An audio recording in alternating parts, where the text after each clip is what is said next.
Welcome to Trust Your Wisdom, the podcast for people who want soul alignment, spiritual growth, and maybe just one clear sign from the universe that they're on the right track. I'm Linda Manning. Let's get into it. Hello, listeners. This is Linda Manning. Before we begin, I want to thank today's sponsor, Ignite Your Intuition, a powerful and easy to access book designed to help you strengthen and trust your intuitive skills. Whether you're just beginning to explore your intuition or looking to deepen your connection, it's a beautiful resource and a thoughtful gift for anybody ready to tune in more deeply to themselves. Now, I am truly so excited for today's conversation. I know it's going to be amazing because I am speaking with embodied pleasure coach Meenal Kelkar, who I've known for several years. And we're diving into an open, honest, and empowering discussion about women's sexuality, including topics that are related to body, desire, and pleasure. So before we continue, here's a gentle disclaimer. This episode may contain mature content and may not be suitable for younger listeners or those who find these topics to be sensitive or uncomfortable.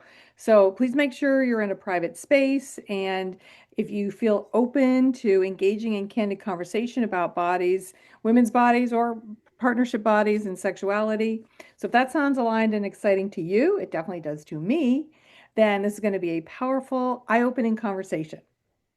All right, so as I said, Meenal and I met a few years ago, but I get to interview her now and deep dive and learn so much more about her. So welcome, Meenal. Thank you, Linda. Thank you And so much. I'm so excited to be here. me too. All right, so before we dive into some of your current work, I'd just love to get a little bit of background on you. So talk to me about what your path was to becoming an embodied pleasure coach, which is such a juicy title in and of itself. Well, so for me, it's come out of my own personal lived experience. I was assaulted when I was a teenager, and then again about 2 years into my marriage. And what I didn't realize at the time was that I shut everything down. I took all of my eroticism, all of my sensuality, and I just locked it up in a box deep in my body. And when I turned 30, my parents basically started bugging us. It's like, we want to have grandkids. When are you going to give us grandkids? And my husband and decided, it's like, well, let's actually deal with the elephant in the room. Why aren't we having sex? Because we're great friends and we always have been. And so that really set me down a path of about 10 years, I'll say, going the Western route with therapy and hormones and that type of thing, and being told numerous times, oh, just have a glass of wine and relax. And later I found my way into what I'm going to call a more somatic and body-based approach, which really is what I needed. And even then, it's like sometimes at times I really envy the women who it's like, oh yeah, all I needed was testosterone and that got my libido up again. And for me, I've never found the magic bullet.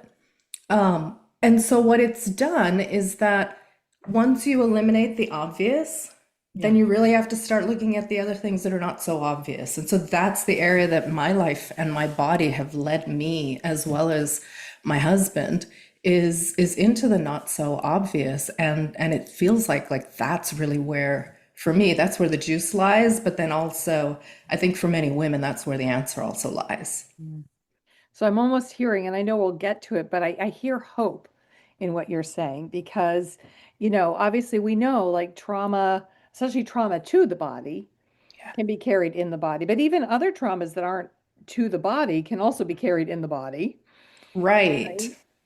And that's the thing. That's what's so exciting is that I think there's like a huge awareness now around this, that there can be that big T trauma, which is what happened in my case, but there's also the little t traumas that we don't even realize that somehow or the other there's this impact that happens in the body and it doesn't actually flow all the way through. Hmm. And so the way I experience it and the way I often see it in women's bodies is that There's something that's stuck. There's something that's locked. There's something that's like wanting to move that isn't quite able to move.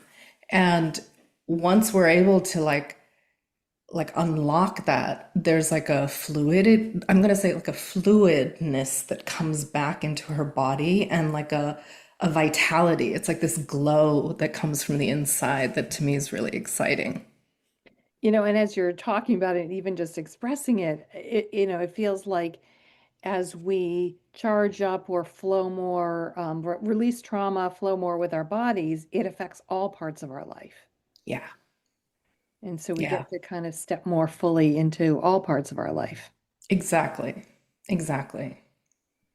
All right. Well, tell me, so obviously you kind of came to this, and let's face it, that's how it is with many people, right? We come to our Mhm. greatest gifts through our own challenge, through the challenges that we have experienced. So you experienced some challenges, but you talked about the somatic way of, after you'd sort of done the medical route that you do, and for listeners, if you don't know, this somatic really means through the body. Right. And so talk to me a little bit about kind of what was your path or what did you learn that helped unlock some of these mysteries that were inside of you? Well, so for example, like part of what I learned, and sometimes like this was guided by my body, but then other times it was, being in front of the right teacher at the right time to hear the message that I needed to hear. But for example, like one of the moments that I recall really vividly was I had already dealt with a lot of the trauma, had unraveled it, had revisited it, had done somatic experiencing, which now a lot of people have heard of, and had gone back and really allowed my body to tell the story that my mind had kind of summarized in terms of those assaults and unlocking things, like really listening deeply to the body. But what I found though was that still when my husband Chris would touch me, there was almost this quality of like I was wrapped in cellophane, that I Mm. could feel his touch. Originally, I couldn't actually feel him touching me. Like that's how frozen my body was. Like that's how contracted my body had been. But now I could feel him touching me, which was exciting and it was progress. But I couldn't feel my body receiving him. And so that like sent me off on a quest. And I see this particular pattern over and over again, which is that when we've been in long-term relationship, even one that's really strong, that's even really loving, they're these tiny little I'm going to call them micro insults or Mhm. micro betrayals or micro hurts or micro things that, oh, I should have said that thing and I didn't. And all of those actually get stuck and lodged in our bodies. And so over time, that then becomes like this layer, I call it almost like this layer of residue that's on Mm. top of the desire, that's on top of the sensation. And then we stop, oftentimes as women, we don't even realize, but we stop receiving our husbands. And that just, like, I almost feel teary-eyed because no one ever taught me that. Like, no one ever taught me what the cost was of not speaking up and not saying the thing when the thing happened, and that there was actually a penalty that I would pay in this residue. And so this is actually like one of the things that I help women do is like, let's start moving that residue. Sometimes we have expectations around how our partner's supposed to behave, and when they don't behave that way, we have like a bunch of emotions around it. And like those emotions don't get expressed. And so it's not that there are times, yeah, when legitimately something happens that was wrong, but oftentimes there are these micro little things, misunderstandings, or like I said, hurts. Like I thought he was gonna get me this for my birthday and he didn't. And it just accumulates. And so what happens when we start to like take away that accumulation, that residue, and it's like and our bodies start to wake up again. All right, so you just talked about a couple of really interesting things that I want to point out and hone in on. So because one part of what you're talking about is those long-term relationships. Yeah. That when you're with someone, and of course, for some people, 6 months is a long-term relationship, but when you're in years and decades, and I know I'm in that situation, you're right. Like things, even if you didn't have the traumas like you did, like I just want to point out to the listeners, like this is relevant for all kinds of people, right? You don't have to have been through a difficult, traumatic experience to go, yeah, you know what? Those little micro annoyances Yeah. add up. And those little, disappointments can actually accumulate. And none of them maybe are so bad that it feels like you have a right to be mad, but somehow the accumulation lands there, Hmm. right? So I want Yeah. to hear like, how is it? For anyone, any listener who's like, oh yeah, that's me. Like I've been in this relationship and it sort of feels like, what is the feeling for most women at that point? Is it just a blah or a lack of desire, or what is your experience with that? I think it shows up in a bunch of different ways. Sometimes it's a blah. Sometimes I think women can get like really annoyed and frustrated. Like it gets to the point where they're just like about ready to blow their top. And the poor husband has no clue what this might be about. Um, I think also it can show up as numbness. Mhm. It can show up as loss of desire. It can show up as, and this is a pattern that I see a lot that results from this residue, is that she stops, like I said it before, she stops receiving her husband. Like, Mm. how many times have you seen, and I used to do this so much, and this has been my practice to change this pattern. But your husband tries to tell you, it's like, oh, I love that color of lipstick on you. And you're like, oh, yeah, yeah. It's like, this whole thing, or you're just saying that.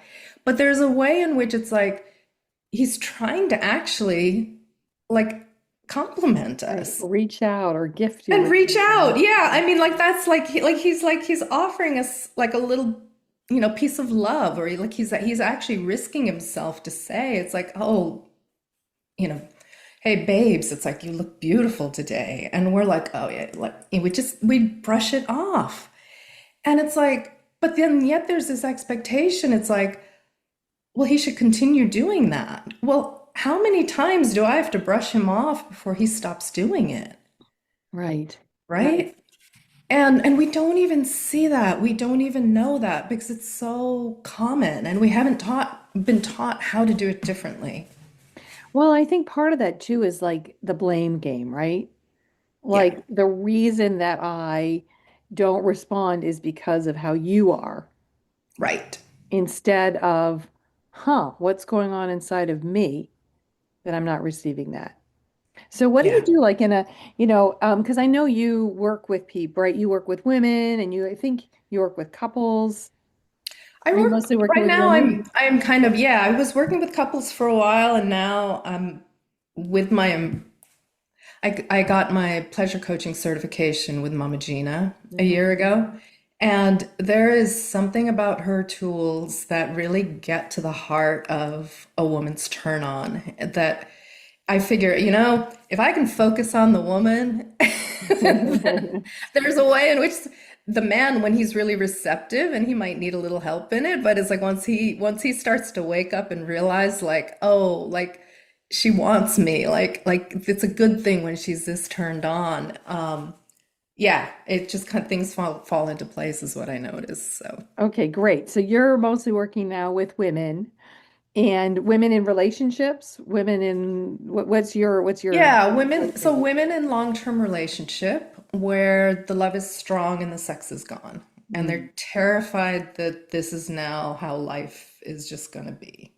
yeah. I And so understand I'm that. I excited understand about, that problem, to be honest. Do a little quick diagnosis of me here. No, we don't have to do that, but I love that line where the love is strong, but the sex is gone, right? Like that sort of yeah, speaks to so many women's experience, I think. And we right. and we put it down to menopause, which is actually, I think, also a real effect in all of this, right? Like, when your hormones really radically change, your experience of your body changes. Right. So we don't want to discount that because that's a real thing. And I'm hearing menopause or not menopause, there's these other factors to really consider. Right. Well, and it's like there's this, what I see over and over again is that we as women are taught to either lead from our head or lead from our heart.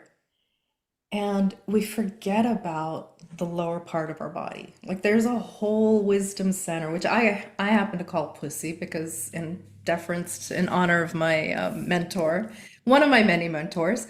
And it's like we walk around as if that doesn't exist. And yet, like, this is where we create babies from. Yeah.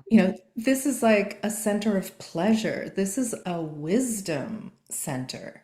It's our grounding. I mean, it's all the way down at the bottom of my pelvis. It's like if I don't include that, if I don't move from that, then it's like it's almost like there's no way to I'm going to say upend or change those other patterns that I'm in. So a lot of what I work with women is like how to come all the way down into your pussy, how to develop a new relationship to her, how to distinguish her voice, her wisdom voice from the other sources of wisdom that we have within us. How to bring pleasure back in.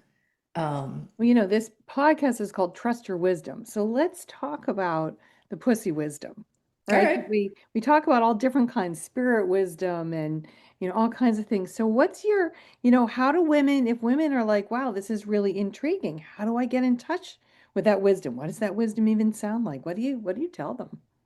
Well, I tell them she speaks in a lot of different ways. Mine, mine is actually quite funny. Mine. So what I would suggest to women is this, is like if you're sitting on a chair like I am, is just like rock your pelvis back and forth. And you can just bring your attention down to your pussy, like your clitoris or your labia, your vulva, like that area. Oftentimes when we think about like sitting in our pelvis, we're guided to feel our sits bones. And so this is going to be like in the center, in between your legs. And just like you can bring your attention there, or you can just bring your hand like a few inches in front. And then just notice if you begin to feel like maybe a little bit of warmth or a little bit of like tingling or. And so then you just know. It's like she's like, okay, she's waking up. Mm. She's waking up. And so for me,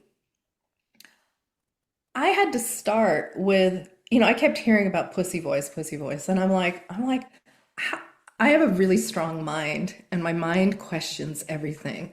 And so I did this little experiment, and I don't know if you're familiar with muscle testing or like using a Mm. pendulum.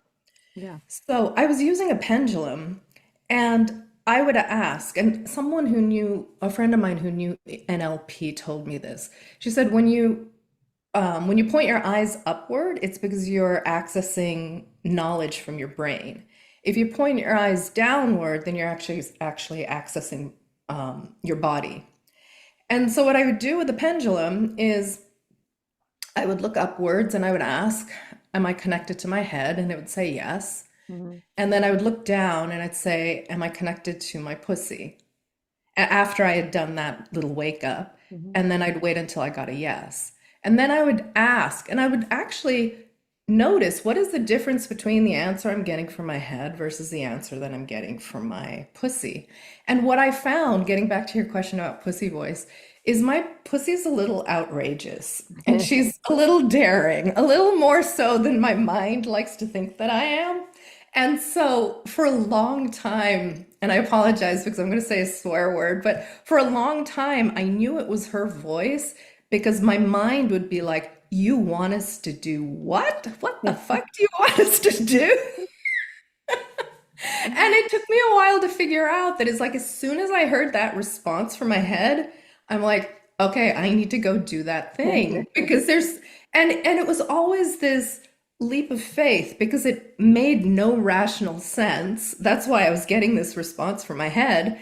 But there was something there that I need to go experience. There was something with that particular teacher that I needed to learn. There was something in that Tantra workshop that, but I gotta tell you, it's like my pussy's been relentless in, I'm gonna say, taking me to the places and the teachers that I've needed to study with, that there's no way, like on my own, that I would have gotten there.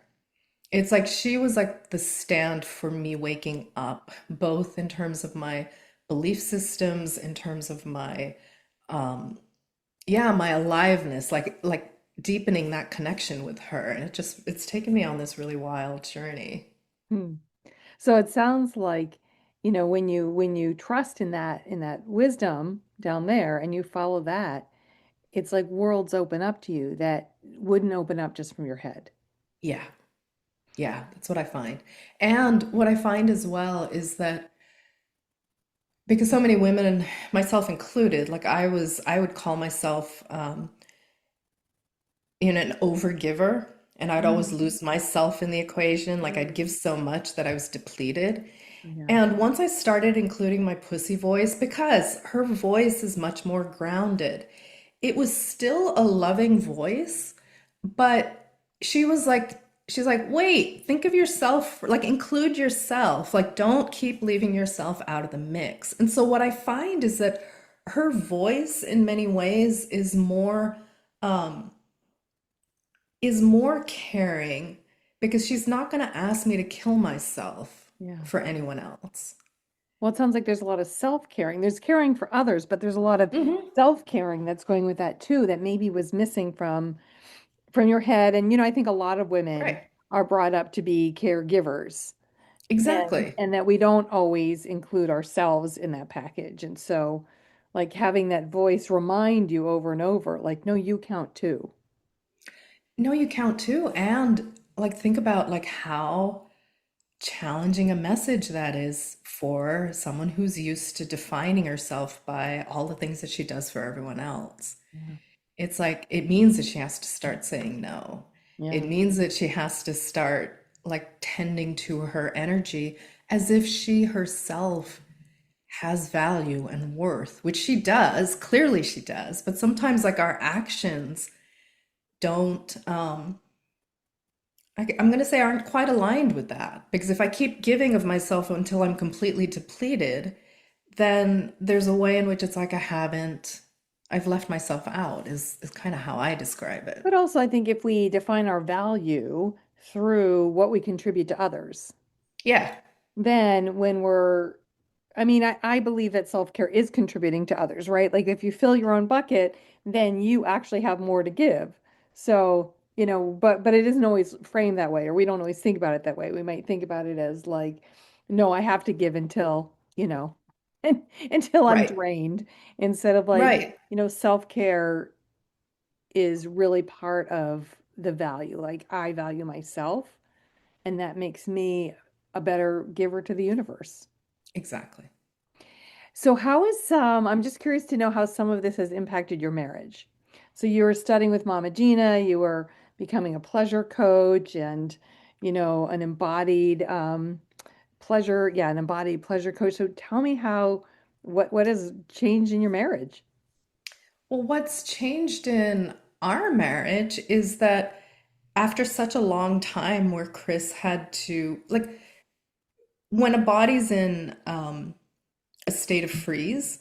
The way I describe it, it's almost like an animal that's like really terrified. You have to be really careful about how you approach it because if you Mm-hmm. come too fast, chances are it'll either attack you or it'll run away. Mm-hmm. But so really what you have to do is you have to like sit and be with it until like the trust starts to come and then the animal will come towards you. And that's what we had to learn to do with my body for a long time. And so the past, I'm gonna say like six years have been about how does he and I make the transition from him holding space for me and being my healer, one of my many healers, to him being my lover. And it's been challenging for both of us. Again, a change in identity. Right. Um, Him realizing it's like, oh, after all these years of me telling you, no, you can't move too fast, now I'm like, oh, I want you to ravage me. And part of him's like, wait, what? But he's gotten on board. So yeah, so after this very long journey that's actually taken up most of our marriage, we are now in the most passionate, connected chapter of our 37 years together. And so I'm just excited, and I'm excited not just for us, but like it's like I know that it's like if he and I could do it, it's like I can show others how to do it as well. Yeah. So what, like if you were going to give, let's like drop a wisdom bomb. Like if you were going to drop some wisdom on the listeners of something that, like something you really want to make sure they take away from our conversation, what are some of your key messages that you really want to make sure people get? I want women to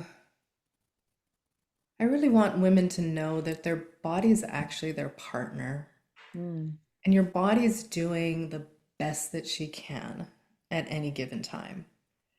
And so I went through many years like really blaming my body because she wasn't, responding fast enough and getting hot fast enough and, and having this ravenous desire and things like that. And it's like, no. And so in doing that, it's like there was a way in which it's like I couldn't meet what was actually happening. It's not like she wasn't doing anything. She was doing things different than what I expected. yeah. And so, what I really want women to learn is that it's like their body is actually a very wise partner in their life. And she is a source of wisdom. She's communicating to you all the time.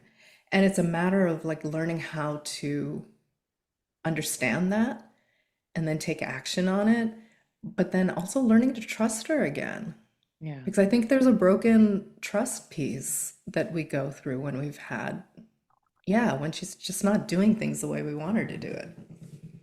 Right. And there's like, so many, I don't want to go too far down this road because there's so many reasons for that, right? It's everything from experiences like you had to just social media Yeah. to, like there's so many reasons I think we live in self-judgment Yeah. around our bodies instead of self-love.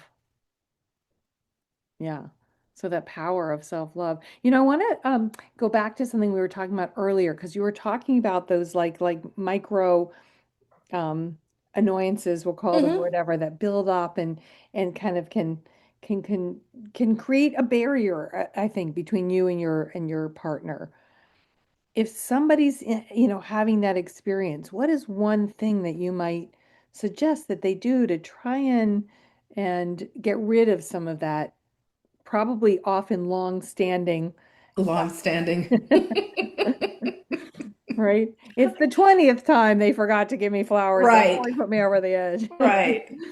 Well, usually it's like when I'm working with them. So this is the thing is that as long as there's emotional charge, that how do I say it? That microaggression has not come to completion. Hmm.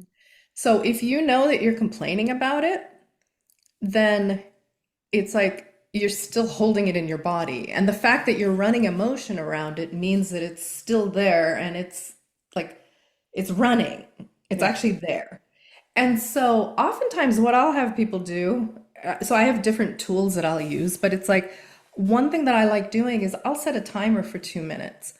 And I will say every nasty thing that I need to say. Like, but I will make sure that he's not there because this isn't about him. This is about like what's stuck in me. And it's my thoughts, it's my opinions, it's my judgments. It's my feelings. And so one of the ways that I'll clear myself is make sure he's not there. I'll set the timer for 2 minutes and then I will just run off at the mouth and I will say it as fast as I can, as nasty as I can. Like just say the thing that I'm scared to say, but say it so fast that it's almost gibberish. And what that does is it allows the charge to move. Mm. And usually on the other side of that storm, that charge, there's almost like oftentimes I feel I experience it like you know how it's crisp and clear outside after a storm's moved Yeah, through? yeah, yeah. It's that same quality in my body.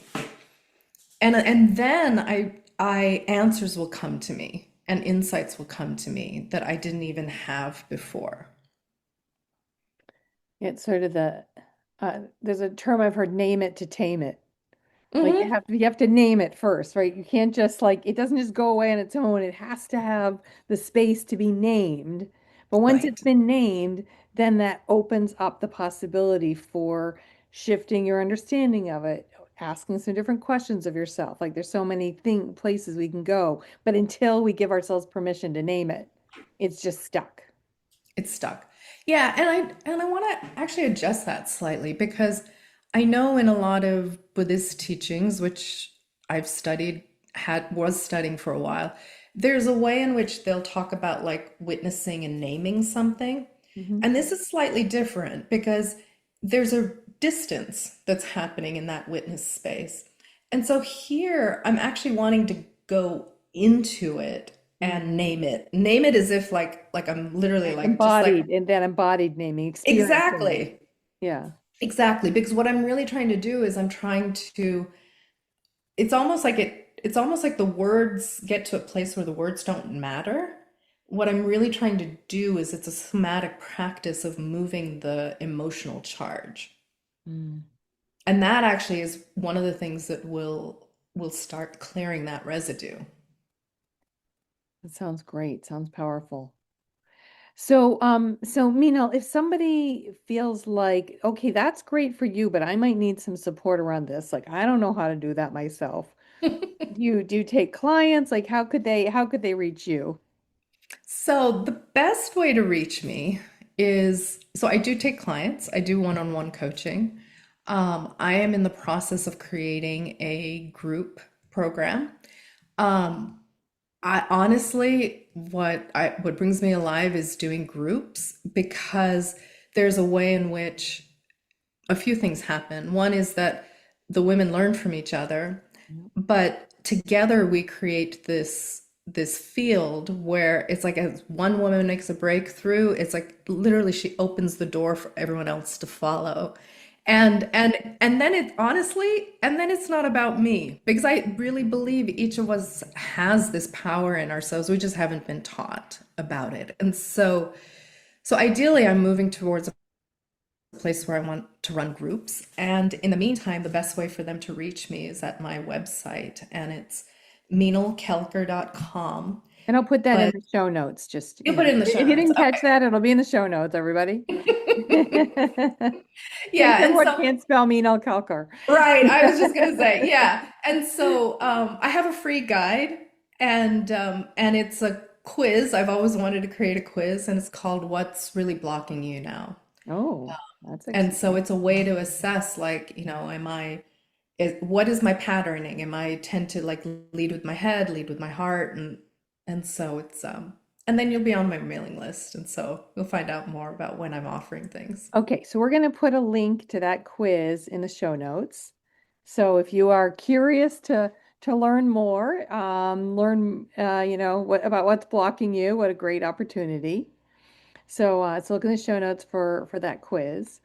And anything else that you want to share with the listeners? Like I said, I'm excited about working with women because I think women are much more magical and much more powerful than we give ourselves credit for. And it's like when a woman taps into her turn on and she knows how to source her own pleasure and not just like oh yeah, I had this piece of chocolate and then I kind of run on with my day, but like ooh, I savored this piece of chocolate. Or, like you just stop and like really like smell or take in the beauty of a bouquet of flowers. It's like there's a way in which we can really start to receive pleasure from all aspects of our lives and fuel ourselves that way, and that it's a game changer. And that's a big part of what I teach. Like as we clear the residue out, it's important to backfill that. And it's like, what else to do it with than pleasure? Yeah, I love that. All right, well, that is great. I think that's great information for everyone. And just one Maybe one last question or two, I don't know, which is because I'm just thinking about, there's probably some listeners who maybe haven't been interested in sex in maybe recently or maybe in a long time. Is there hope for them? Like, what happens, or what would you say to someone who's like, I don't even know if I care about this part of me? Um, that's a good question. I think some people do give up hope. Um, there's so many cultural messages. I mean, I'm turning 60 this year, and so there's so many cultural messages that would say it's like, oh, like, I shouldn't even be talking about sex. I shouldn't want to have sex. It's like, um, and and so I get it. I think there's a lot of women there that are just like, they've taken it off the table. And and it breaks my heart. Mhm. It breaks my heart. And so what I hope is that in hearing you and me, that at least they know that something else is possible. Mhm. And then it's up to them. Like some women, and it's not just women, but some people are, you know, they're kind of the type that it's like, oh, as long as once they know that there is a way, then they're relentless and they go for it. Mhm. And with other people, it's just they require a different type of impetus. And I don't know. I don't know. I don't know what to say to those people. Yeah. Yeah. But it sounds like, um, it's like you said, so often we're unconscious or unaware of what it is that's actually blocking us. Yeah. And that whether it's we're too in our heads or we've kind of disengaged from our bodies, um, or this accumulation has come up. Like there's all kinds of things. And the more you can discover what those blocks are, the more you can step into something different that's more juicy and life affirming. And whether it Right. leads to sex with your husband or whether it just leads to greater pleasure in your life, greater pleasure in you being you. Like I feel like that's success in and of itself. Exactly. Exactly. I Yeah. think to me that's the ultimate success. And it's one of these things, it's like it it does, you said it before, it ripples out into all areas of your life. Yeah. It's not just, doesn't have to be just directed towards your partner. So all right, Meenal. Well, it was a pleasure to talk to Thank you. you. And I hope listeners, if you are somebody who feels like you're really curious to learn more about what's blocking you, maybe you'd be interested in one of Meenal's groups, check out the show notes with all the links to her. And I hope that this just helps enhance all of us learning to trust the wisdom of our bodies, because that is so important. Thank you, Yeah. Meenal. Thank you, Linda. Thanks so much for listening. If you feel inspired, please rate, subscribe, and recommend this wherever you get your podcasts. To learn more or to book a personal session, go to getinnerclarity.com or check the show notes. And may you always align to your true wisdom.